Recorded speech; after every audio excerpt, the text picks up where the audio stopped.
Hey guys, what's going on? Welcome back to the channel. Star Creator, Starco Gaming here, back with another Marvel Future Fight video. Guys, today we're going to talk about the Alliance Ball Extreme Speed Supervillain. Definitely the most annoying Alliance Ball Extreme day out there every 2 weeks. Definitely. We're going to talk about how to actually achieve it, full cancel, and the best way to actually get the maximum score, pretty much. So an Alliance Ball Extreme guide for Speed Supervillain, which will cover Leadership Zemo with a skill awaken Mystique and skill awaken Dr. Octopus. But before we get into that, guys, let's take a quick look at the sponsor of this video.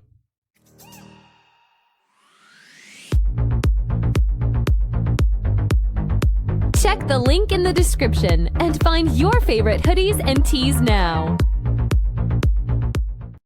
So guys, like I said, the team is Baron Zemo lead because you need that 50% increase of all attack that apply to all supervillain. You cannot use Mystic lead because the lead will not apply to Dr. Octopus, and you do need to be playing Dr. Octopus and Mystic both together to actually achieve the best score. And you kind of want a silence from Baron Zemo too, very important. Then you want to have Dr. Octopus and Mystic in the team. Now if we actually look at the build of both, well, before we actually go into the build, let's talk about a little bit how this day works, because this day is different than any other day because you have to use all three characters to maximize your score.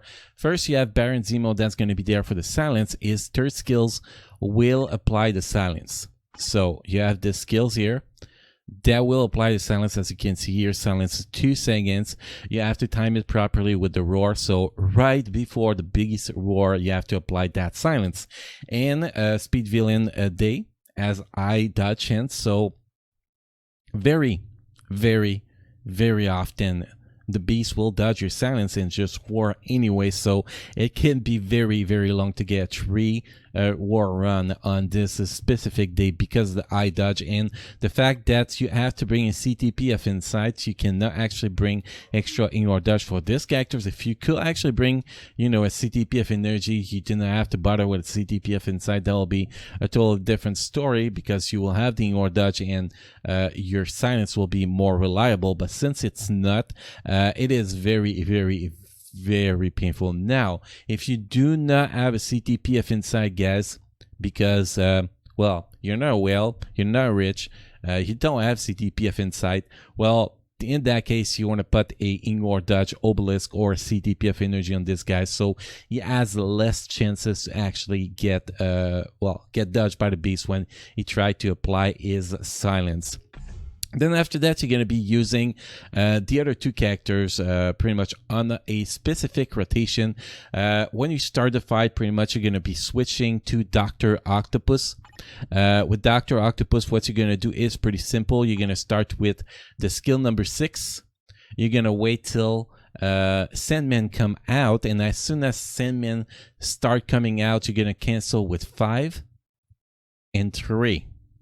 That is what you're going to do, and you need a CTP of Rage to do this strategy. By the way, whether it's CTP energy or a regular proc, I have no idea how you actually play this guy, to be honest. I'm guessing you're going to proc on your 6 skills, then you're going to wait till your proc is about be ready, and you're going to do 5 cancel 4, my guess. But don't take my words on it because I do not play him with CTP of energy. We have a CTP of Rage on him. We're going to go through the setup of those characters later anyway. So the rotation with Rage, let's say it's 6. Wait for Sandman to come out, cancel with 5, cancel right away into the third skill. Let the third skill ride along, then you're going to do 2, 1, 4. Then hopefully by that time your proc's going to be out. You're going to do 5 and 3 again. And then it's time to switch. It's time to switch to Mystic. Then once you reach Mystic, so what you're going to do is simple. You're going to do 3, cancel 4, cancel 5. Wait for the proc. Well, not really for the proc because sometimes the proc will just not trigger and screw up your run. But you wait for Mystic to be about to slash towards the beast with the 5th skill. And then when it's that time, that means it's time to cancel with your skill number 6. You're going to let your skill number 6 go till Magneto appear. Then you can cancel skill number 6 with 2, 1, and then you're going to repeat the 3, 4, 5. And then when the 5 you slash towards the beast, you're going to cancel 5 with 1, and then you're going to switch back to Dr. Octopus. And you're going to repeat the rotation. Now, at some point, you're going to have to switch to Zemo to cancel the war. So when you know it's about 2-3 seconds before the regular time for the war, you're going to be switching to Baron Zemo to get a chance to actually cancel the war. And that's pretty much how you want to do it. And if you are about to switch to, you're about to switch to Dr. Octopus, but you see like there's 5 seconds before the war time, don't switch. Just switch to Baron Zemo. Wait it out till you can actually get your rotation, you cancel, and then switch. Basically, when you switch to Zemo, all you do is wait for the proper timing for the war and hit that skill. Now for the timing of those war, guys. The times is the baseline, but those times are not 100% reliable. Always be careful with that. The beast has a 10-second window to actually execute the war. So what you want to do is 2 to 3 seconds before the war time that I'm going to give in a sec here, you want to stop attacking. You want to switch to Zemo and wait for the skills to actually get executed. If you don't go in iframe, the chance that the war is going to be on the timer, it's much higher than if you actually go in iframe and cancel skills and stuff like that. So the war time, the first war is going to happen at the 2:08. The second war will happen at either 1:18 if the beast does not get stunned by the big meteor, or 1:16 if the beast gets stunned by the big meteor. And then the last is going to happen at the 38 seconds. And that is pretty much it. Obviously, those times vary, but this is pretty much how it works for the war. So now we talk about rotation. Now we talk about, how to execute all those characters together. Let's take a look at the build we actually running with so you guys have an idea what you could actually achieve if you have better build than me or similar build than me. So we have maxing more defense, max cooldown on Dr. Octopus, max critical damage, max critical rate, max dodge rate, only 118% attack speed though. I'm lacking on that one definitely. 28,892 physical attack. We have a fully awakened Hawkeye's ESO set. I could actually switch that to some in-or defense ESO set to power up and grow to get the attack speed. Actually, that will actually help me, but I'm not big on rerolling ESO set, to be honest. So the stats we get on this one is 8.5% all attack critical rate, critical damage, 8.1% dodge cooldown, 40% attack proc, 54-second cooldown. We have CDPF rage here, 32% critical rate, 19.4% dodge rate, and the max stats here. As you can see, I'm not going to name them. That's kind of annoying. You can read. Those are the max stats for CDPF rage, guys. If we take a look at the Euro, I forgot we only have one Odin blessing, so we don't have, it's not a video where we see a characters with 20 Odin blessing doing score that you will not be able to achieve. So this is actually really characters with almost no Odin blessing that will be about the same score you can achieve if you have similar build. So you can see here we have a bunch. We don't have a physical attack on each gear because we're trying to min-max those gears as much as possible. So like you can see, if I had power of Angry Hulk, I could put 2 energy attack here, 1 energy physical attack here, 2 there, and 1 there, and I actually have a lot more physical attack, to be honest. So I will actually get a huge advantage if I had that. But you can see we min-max in-or defense, cooldown, critical rate, critical damage if we need to, and then physical attack is the last one after that for characters like that with CDPF rage. Now if we look at the uniform, obviously the uniform is mythical. We only have 4 bonus uniforms, so if we had this one we could do much better again. Sorry about that, guys. I'll probably pick it up next uniform sale, to be honest, because that will actually give me a huge boost. Let me get a sip of water. Oh boy, I hate when I talk and that gets dry and like, oh man, I got a cough. Okay, so first option we have dodge with Spider-Man Far From Home. Third option we have in-or defense with Captain Marvel.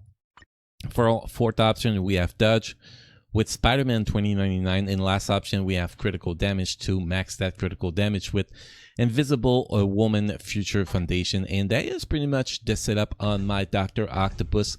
If we look at my Mystique, I do believe my Mystique is a little bit better, although her stats is not that good because, well, the critical rate, well, she does not have a uniform, obviously. That does that weight in the balance here. So, but her critical rate, you don't need to cap it because she gets critical rate from one of her skills. So, we're gonna take a look at that in a minute here. But yeah, so you basically don't use anything critical rate on her. You try to you min-max your skill cooldown, ignore defense, then dodge, then critical damage. That's the order you want to do it. You can see her attack speed is pretty solid. I think she gets 4 or 5% attack speed from skill 2, which we're gonna take a look in a minute again. Like I said, we have 29. Wow, I can't speak. That's nothing unusual. 29,777 physical attack. If we look at the gear, you can see I got only 1 Odin Blessing, again, then a mix of physical attack, cooldown, ignore defense, critical damage. That's pretty much a mix we have on her. And to cover the critical rate stuff here, guys, well, here you can see we get 1% attack speed, and here for another percent attack speed. So it's 2% attack speed we get. So to cap the attack speed, you actually want to use 128% attack speed on her, but we're close enough. You know, 126, so it's close enough. And you can see here, she has 45% critical rate. So all you need on her stat sheet is actually 30% critical rate. So very, very easy to cap her critical rate. Definitely in... I think those are the buff we get, right? Yeah, those are the buff we get. I just wanted to make sure about that. Oh, I'm not finished here. Easel set. We have fully awakened power of Angry Hulk. So the stats we get here are 8.5% all attack, all defense, critical rate, 7.7% attack speed, 8.1% in all defense, and 40% increase of all attack with a 54 seconds cooldown. And then CTP of Rage, max stats here as always. 0.9% and 60%. And then the stats we have here, we have 30.4% critical rate and 21% dodge rate. She will actually be the perfect target for a low critical rate CTP of Rage with the high dodge rate CTP of Rage if you did have one in the inventory. And that's pretty much the build for both my characters. So you can see we only have 1 Odin Blessing on each. We do have CTP of Rage, obviously, in the Awakened Easel set, which is the norm when you actually care about Alliance Battle Extreme nowadays. But yes, if we had more Odin Blessing, we could definitely get up to 5 millions without too much problems, in my opinion. This run that we're going to be jumping in a sec here is 4 million. It's actually my first time reaching 4 million. It took me an hour 36 minutes to actually record the gameplay section of this video, guys. That was very, very painful to get a perfect run.